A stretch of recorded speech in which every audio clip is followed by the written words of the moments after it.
فَإِنَّهُمْ لَا يَعْلَمُونَ، اے اللہ میری قوم کو ہدایت دے دے، یہ جانتے نہیں یہ کیا کر رہے ہیں۔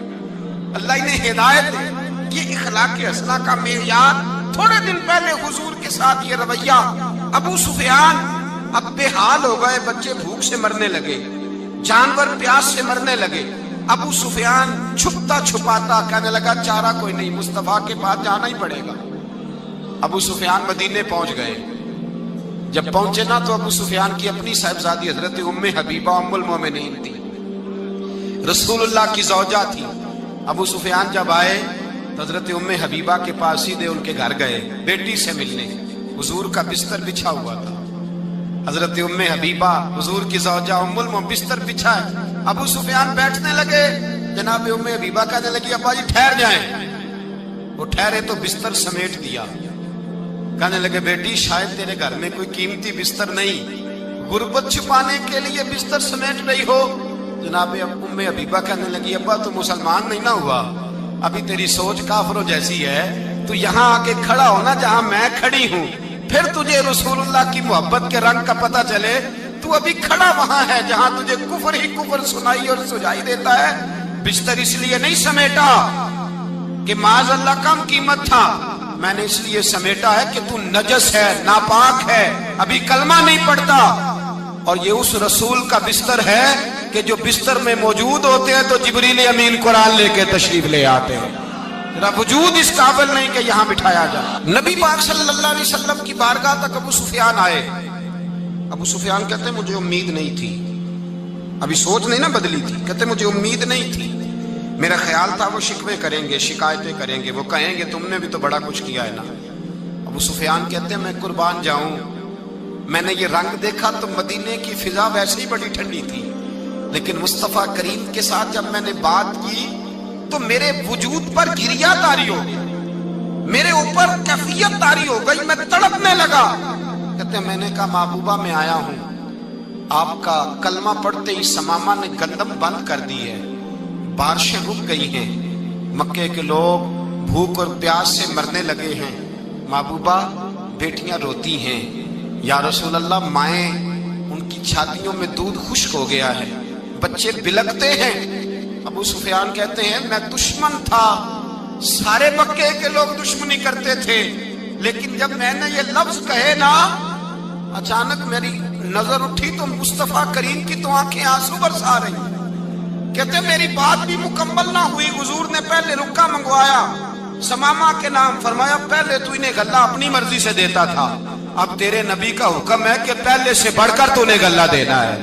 اور پھر میرے مصطفیٰ نے ہاتھ اٹھائے۔ او بھائی مشکل ہوتا ہے، مشکل ہوتا ہے، سگے بھائی کے لیے لوگ دعا نہیں کرتے، کہتے میرا شریکہ ہے، ساس بہو کے لیے بہو ساس کے لیے دعا نہیں مانگتی، کہتے اختلاف ہے، لوگ لوگوں کی زندگی نہیں مانگتے، بیماری میں شفا نہیں مانگتے۔ ابو سفیان کہتے ہیں آمنہ کے لال تیرے قربان جاؤں۔ حضور نے ہاتھ اٹھائے اور کہا اے اللہ مکے کی سنگلاخ پہاڑیوں پہ بارش برسا، اے اللہ کھیتیاں ہری کر دے، اے اللہ ماؤں کی چھاتیوں میں دودھ بھر دے، اللہ عورتوں کو تازگی دے دے، بچوں کو رانائی دے دے، پھلوں پھولوں کو تازگی دے دے۔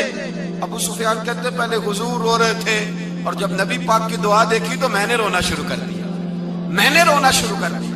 کہتے واپس آیا تو وہ احساس کہ یار یہ میں کس شخص سے مل کے آیا ہوں، یہ کس قسم کے آدمی سے مل کے آیا ہوں، یہ کیسا رنگ ہے، یہ کس قسم کا انداز ہے کہ جس کو میں پتھر مارتا رہا وہ میرے لیے دعائیں لے کے بیٹھا ہوا ہے، جس کو ساری زندگی ستایا ہے وہ میرے بچے کے لیے روتا ہے، میری بیٹی کے لیے اس کی آنکھ میں آنسو ہیں، وہ ہمارے لیے تڑپ رہے ہیں۔ میرے بھائیوں، ابو سفیان کہتے ہیں پھر دوسرا جلوہ میں نے تب دیکھا جب حضور مکے آئے، اور میں تو آخر تک لڑنے آیا تھا نا، حدیبیہ تک۔ کہتے ہیں جب رسول پاک مکے آئے اور حضور نے اعلان معافی کیا تو بنتا تو یہ تھا کہ مجھے سزا ملتی، لیکن میرے مصطفیٰ کریم نے فرمایا جو ابو سفیان کے گھر میں چلا جائے گا میں اسے معاف کر دوں گا۔ کہتے ہیں میں نے کہا یہ میرے لیے کس قسم کی سزا تجویز کی ہے کہ میں عمر بھر دشمنی کرتا رہا اور یہاں رنگ عجیب ہے۔ حضور نے میرے لیے ہی اعزاز لکھ دیا، فرمایا جو ابو سفیان کی حویلی میں داخل ہو گیا میں نے معاف کیا۔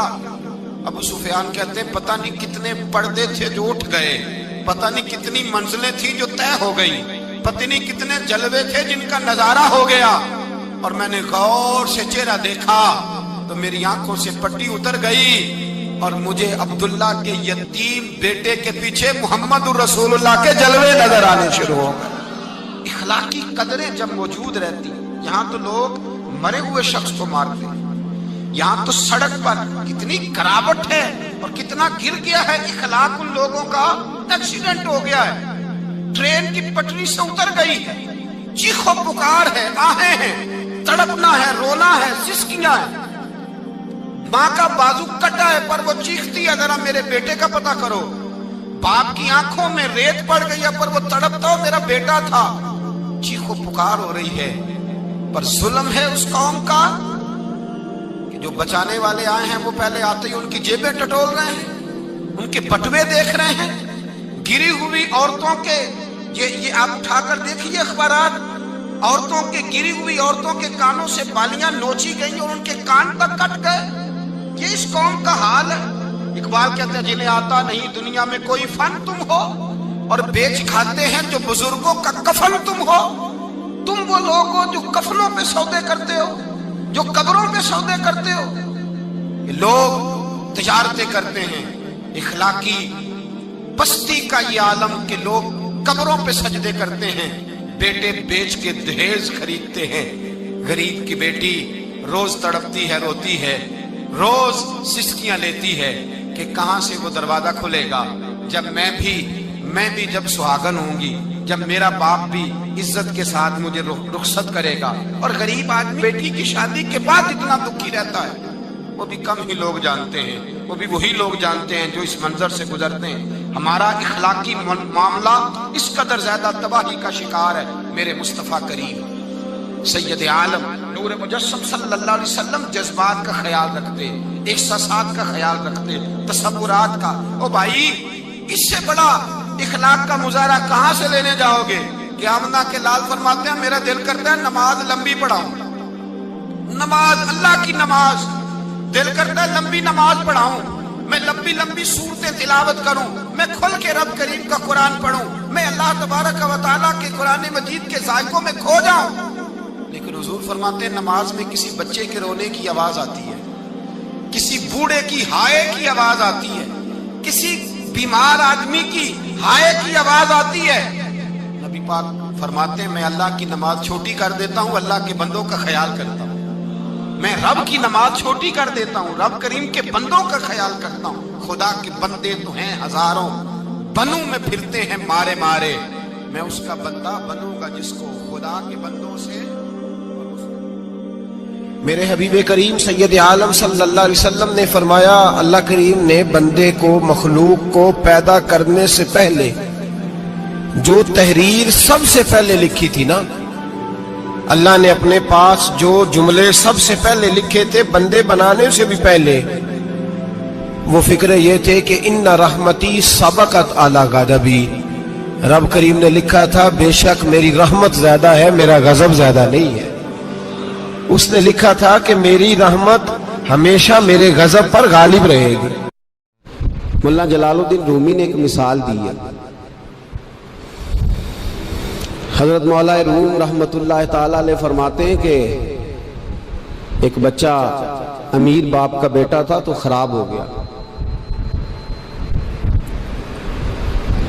وہ غرض لڑکوں کے ساتھ پھرنے لگا، باپ کی دولت ساری ضائع کرنے لگا۔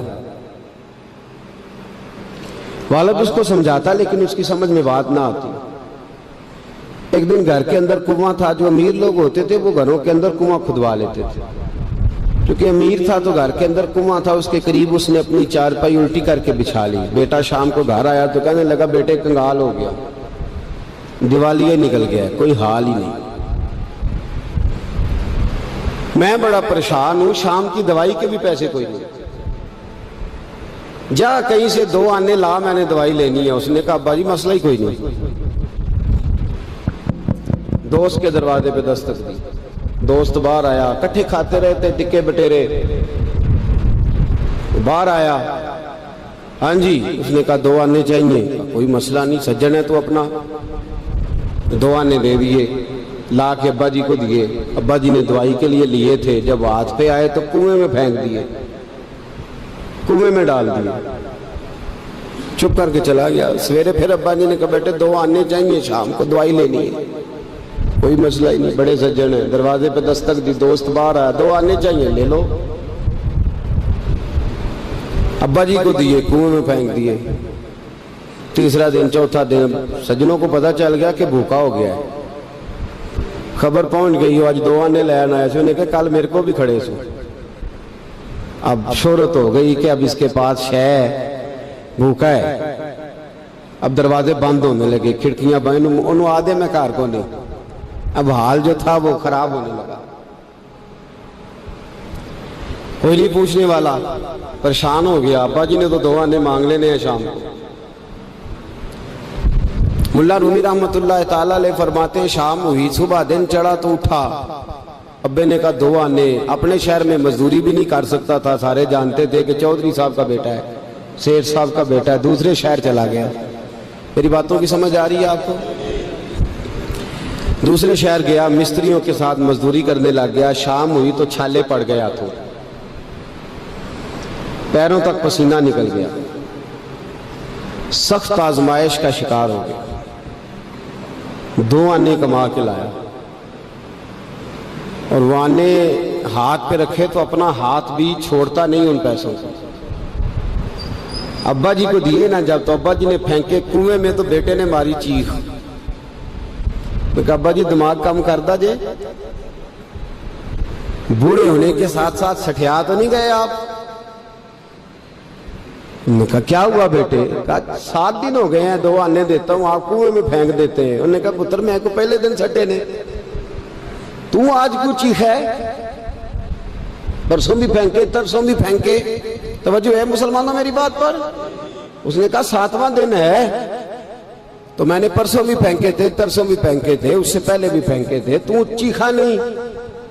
اس نے کہا ابا پہلے ادھار کے تھے, آج بولے نا, سارے بولے محنت کے ہیں. آج پہلے ادھار کے تھے, آج تکلیف ہوئی ہے. تڑپ گئے ملا رومی. کہنے لگے تو نماز اس لیے نہیں پڑھتا کہ تیرا مذہب مفت کا ہے, تو داڑھی کے بعد 2 سال بعد اس لیے کرتا ہے کہ تیرا مفت کا مذہب ہے. تو کہتا ہے پرسوں ترسوں شروع کروں گا, تیرا مفت کا مذہب ہے. ملا رومی کہنے لگے اگر تو نے قدر پوچھنی ہو تو پیسے خرچ کر, مدینے جا, اور جنت البقیع میں بی بی فاطمہ کی قبر پہ کھڑے ہو کے پوچھ دین کتنی قدر والا ہے. پوچھنا حضرت فاطمہ سے, اور پھر سیدہ فاطمہ تجھے بتائیں گی کہ میں 5 سال کی تھی جب سے مصطفیٰ کے وجود سے اوجڑیاں اتار رہی ہیں, اور اس دن سے لے کر اپنے حسن حسین تک میں نے کوئی شے نہیں بچائی. مسلمانوں نماز نہ چھوڑنا, یہ دین ہم نے بڑی مشکل سے حاصل کیا ہے. مسلمانوں قرآن نہ چھوڑنا, یہ دین بڑی. فرمایا جا تجھے بتائیں گے وہ یہ کتنا قدر والا ہے. وما قدر اللہ کا قدر ہی, تجھے کیا پتا, تیرا کوئی بچہ کربلا میں شہید ہوا ہے, تجھے کیا خبر؟ تیری کوئی ماں نے پتے کھا کے گزارے کیے, تجھے کیا اس دین کی قدر ہو؟ تو نے کوئی تھپڑ کھائے ہیں دین کے لیے, تجھے کیا پتا ہو؟ تو مفت میں کہتا پرسوں رکھ لوں گا, ترسوں رکھ لوں گا, میں شروع کرتا ہوں, میں دیکھتا ہوں, میں آتا ہوں, میں بس فلاں کر. کیسے؟ تجھے کیا خبر ہو؟ دین نبی دا او کی جانن, دنیا دار کمینے, دین نبی دا جانن والے سو گئے وچ مدینے. کیسے قدر کا پتہ چلے؟ پوچھنا حضرت بلال سے, کتنا مہنگا ہے یہ. حضرت عمار بن یاسر کی قبر پہ کھڑے ہو ملک شام میں جا کے, وہ تجھے بتائیں گے دین بڑا مہنگا ہے, بڑی مشکل سے لیا ہے, بڑی مار کھائی ہے. میری ماں سمیہ کے پیشاب والی جگہ نیزہ مار کے ابو جہل نے قتل کر دیا تھا. کہ پوچھ تجھے پتا چلے یہ کتنا مہنگا ہے, تجھے کیا خبر ہو اس کی قدر کیا ہے. اور پھر بھی تجھے سمجھ نہ آئے, پھر بھی تجھے خیال نہ آئے. تو ملا رومی کہتے ہیں کبھی سیدہ ختیجۃ الکبریٰ سے پوچھنا, نبی پاک تجھے اپنا درد نہیں بتائیں گے, ختیجۃ الکبریٰ بتائیں گی کہ ساری رات رسول رحمت جا کے کہتے تھے یا اللہ میری جھولی پھیل گئی ہے, میری قوم کو ہدایت کا نور دے دے. رات روتے گزر جاتی تھی, دن پتھر کھاتے گزر جاتا تھا. مفت کا دین آیا, کر لیتے ہیں, سوچ لیتے ہیں, سمجھ لیتے ہیں. دماغ انگریزی، ذہن انگریزی، لباس انگریزی، چہرہ انگریزی، اٹھنا بیٹھنا انگریزی، طرز حیات انگریزی. یہ مسلمان ہیں جنہیں دیکھ کے شرمائے یہود. سویرے موٹر سائیکل پہ بٹھا کے جاتے ہیں اسکول چھوڑنے بیٹے کو اور ادھار پیسے لے کے فیس جمع کراتے ہیں. لیکن قاری صاحب کے پاس بچے کا مخارج ٹھیک ہوئے ہیں کہ نہیں اس کی کوئی فکر نہیں کسی کو. قرآن شریف ہے. قاری صاحب پڑھانے آئے ہیں سائیکل پہ بیچارے 1000 روپیہ لینا ہے انہوں نے, وہ باہر کھڑے ہیں دروازے پہ اور نواب صاحب کے بچے اندر بیٹھے. وہ کہتے ہیں اوہ قاری صاحب تو ہم دسنا یاد نہیں رہا, بچے پرسوں نان کے ٹر گئے نالے تسی تے قاری ہو ایڈے قاری ہو چھوٹے جے مسجد دے مولوی ملوانے پھر آ جائے پھر کیڑی گل ہے. ہاں وہ ایم ایس سی والا ٹیچر ہوتا تو اس کو پہلے کال جاتی یا آج آپ نے نہیں آنا. آپ کما قدر اللہ حق کا قدر ہی. مسئلے پوچھتے ہیں لوگ, مسئلے کہتے ہیں جناب دعائے قنوت نہ آئے تو وطروں میں کیا پڑھنا ہے. میں نے کہا جنازہ پڑھ لو اس قوم کا جس کو 48 سال کی عمر میں بھی دعائے قنوت یاد نہیں ہوئی. ابھی بھی منت کے ساتھ تمہیں کہا جائے کہ دعائے قنوت یاد کر لو. ابھی بھی جس کے گھر میں کار آتی ہے وہ چلانی سیکھ دیتا ہے یا پڑوسی کو دے دیتا ہے؟ بولے نہیں ادگوانڈیاں نو دیندا ہے, مینوں نہیں چلانی ہوندی تسی رکھ لو. عجیب تماشا ہے. نماز کی باری آتی ہے تو کہتا ہے کوئی نہیں قاری صاحب جو پڑھیں گے میں پیچھے پیچھے ٹھیک